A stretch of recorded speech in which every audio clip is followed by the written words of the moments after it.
guys, and welcome back to this channel. In this video I'll be showing you guys how you can edit product images on Canva. So I'm just going to go to templates here, and I'm just going to select for products, and I'm going to select one that I like, for instance this one.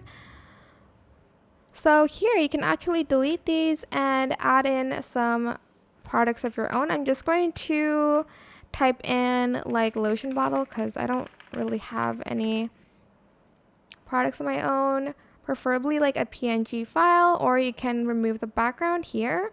So I'm just trying to find one, maybe like this one, and then I'm just going to place it onto the canvas here, and I'm just going to like place it where I want it, for instance here. And then I'm also going to add in, whoops, this one, it is a little bit hard, so and they even have this like shadow as well that you can like place your product to make it look a little bit more three-dimensional, I guess. And we'll put like this one. I know it's like a different color scheme. Well, I guess we'll just add it there.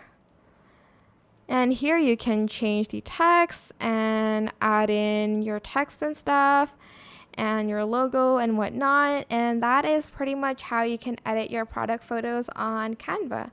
Hope this tutorial was helpful for you guys. Don't forget to like, comment, share. Also subscribe to this channel if you haven't done that already. If you have any more questions, just leave it in the comment section down below. I will try my best to answer them all for you guys, and if you found this video helpful, please click the thanks button above the description box down below. Thank you so much for watching. Bye.